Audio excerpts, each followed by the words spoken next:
avez aussi reçu que Christ est mort pour nos péchés selon les Écritures. Ça c'est formidable. Jésus ne pouvait pas mourir de maladie. D'abord, il ne pouvait pas mourir. Parce que le salaire du péché, c'est la mort. Lui n'avait point péché. Donc, il ne pouvait pas mourir. Mais quand il a porté nos péchés, maintenant il était sujet à la mort. Parce que 2 Corinthiens 5 dit, lui qui n'avait point connu le péché, il a été fait péché afin que nous devenions justice de Dieu. Étant donc devenu péché, il ne pouvait pas mourir lapidé. Savez-vous pourquoi?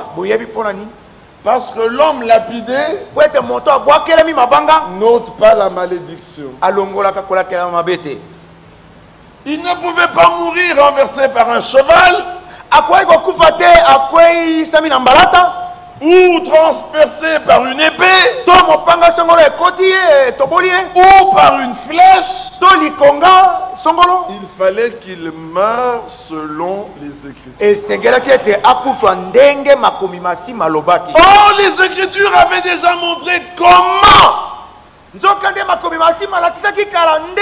le péché devait être ôté. Le peuple avait péché. Des serpents étaient venus. Et Moïse a dit, je vais prier à Dieu. Et Dieu dit, j'en ferai un autre serpent. Mais ce sera un serpent d'airain. Il élèvera sur la perche.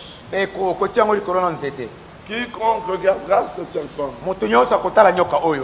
la morsure du serpent deviendra inefficace sur lui. Le tout était de regarder au serpent et de croire.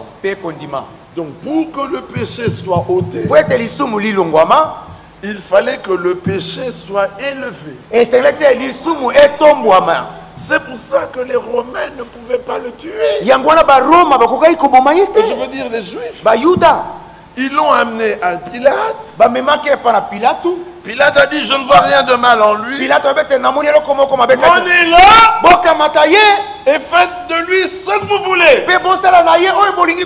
Et les Romains ont dit, il ne nous est pas permis de mettre à mort quelqu'un.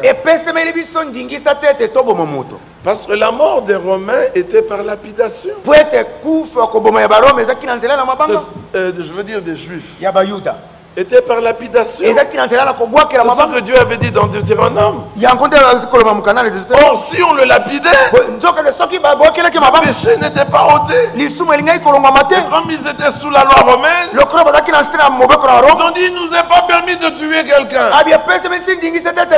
Mais cet homme a dit qu'il est roi. Pilate a eu peur. Pilate l'a pris. Il a dit crucifiez-le. En disant crucifiez-le, le péché était élevé. Il est mort selon les Écritures. Alors il n'est pas mort n'importe comment. Il n'a pas été lié au bois. Non, il a été crucifié. Il fallait qu'il y ait une croix. De la même manière que lorsque Joseph, le prophète d'Israël, mais parmi les païens, ayant pris une épouse païenne, est revenu vers son père Jacob pour la bénédiction de ses enfants. Jacob a croisé les mains. Joseph a dit non, père. Il a dit, Joseph, laisse faire. C'est Dieu qui a croisé mes mains. L'aîné sera grand. Mais la bénédiction du petit frère sera plus grande. Ephraïm, sur toi, il fallait qu'à la croix du calvaire, les bras de notre Seigneur soient croisés, afin que la bénédiction d'Abraham vienne sur les païens, et que la malédiction soit ôtée, et qu'aujourd'hui nous puissions recevoir par la foi l'Esprit promis. Mais le Saint-Esprit était la promesse du Père à Israël.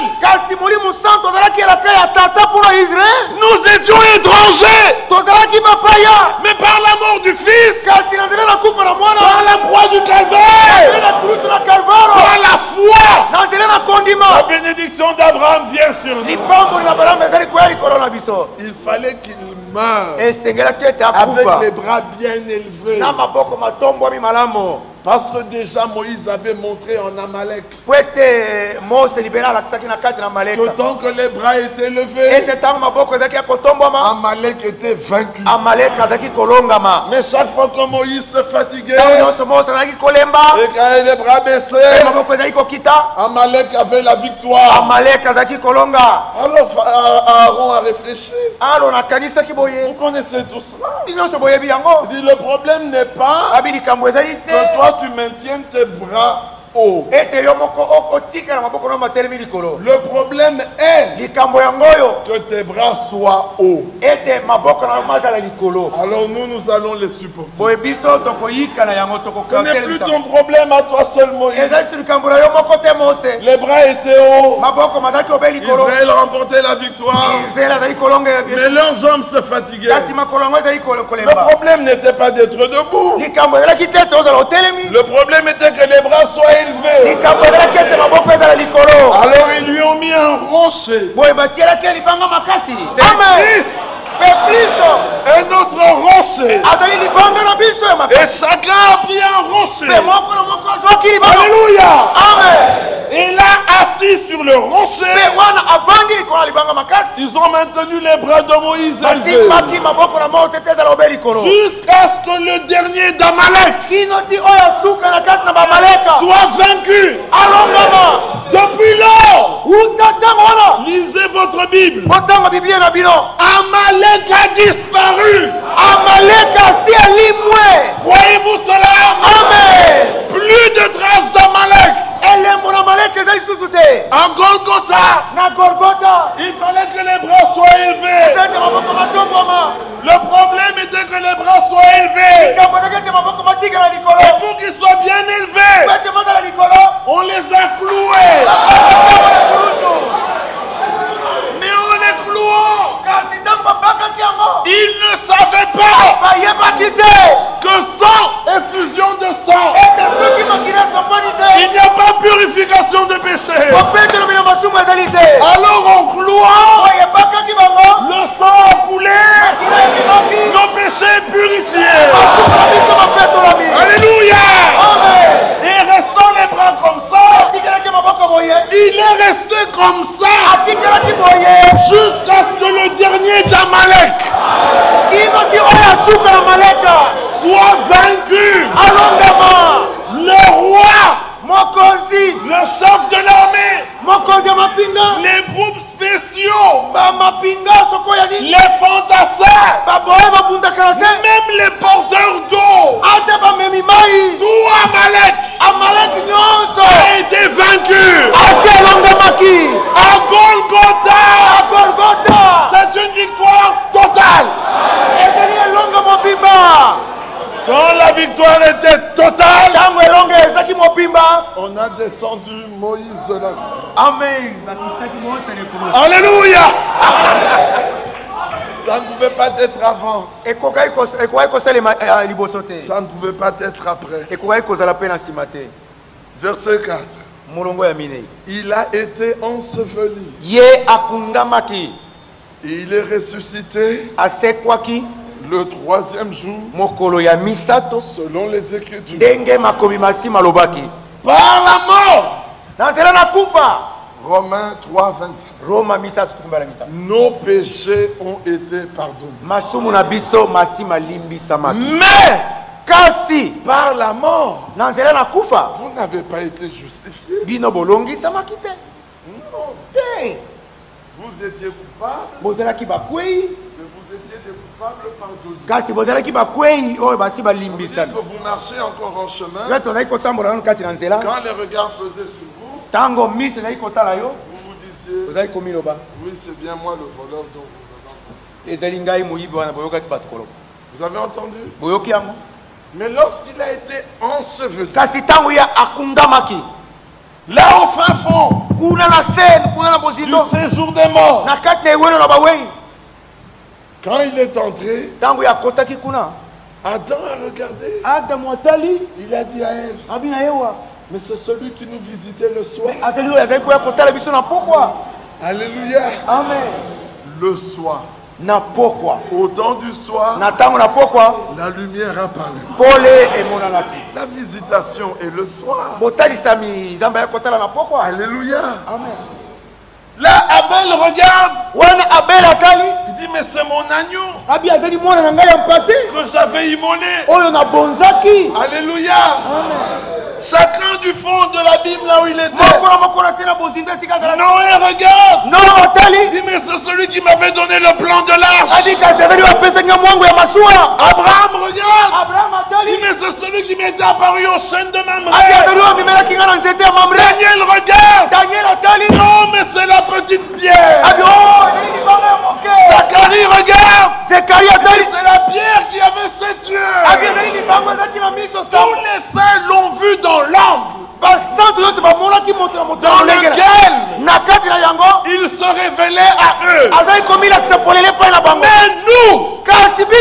nous le voyons pleinement. Nous n'avons pas un âme. Nous n'avons pas une vie. Nous avons la plénitude. Alléluia. Amen. Dieu était en Christ, réconciliant le monde avec lui. Quand tous les saints ont chanté, il leur a dit un instant. Il est allé vers ceux qui doutaient. Vous voyez, je suis bel et bien vivant. Vous n'aviez pas cru en la venue du Messie. Maintenant vous resterez ici pour toujours. Puis il retourne. Comme il y avait de la joie dans le séjour des morts, le diable était surpris. Parce qu'avant il n'y avait que des pleurs. N'oubliez jamais que le diable n'est pas partout. Les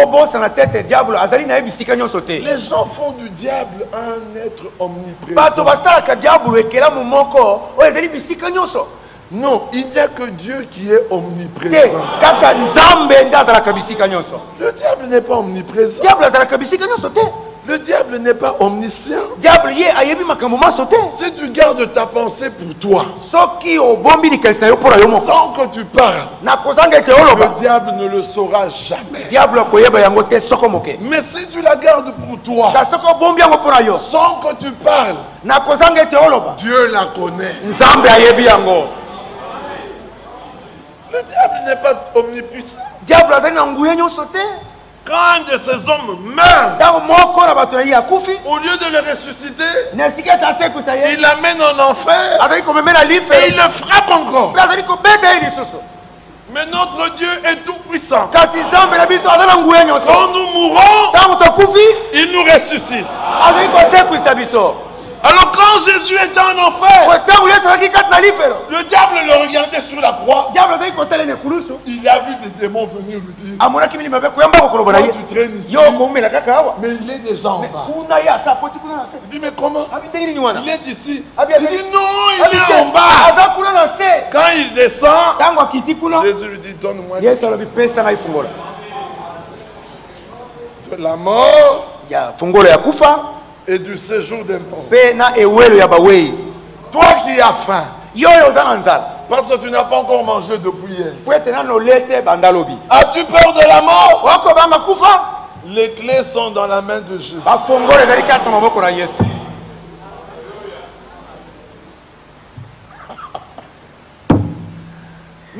si je meurs, c'est lui qui a les clés de la mort et du séjour des morts. Alors il a pris le péché, il a rendu à Satan. Satan est devenu un bon lépreux. Et puis Jésus est sorti.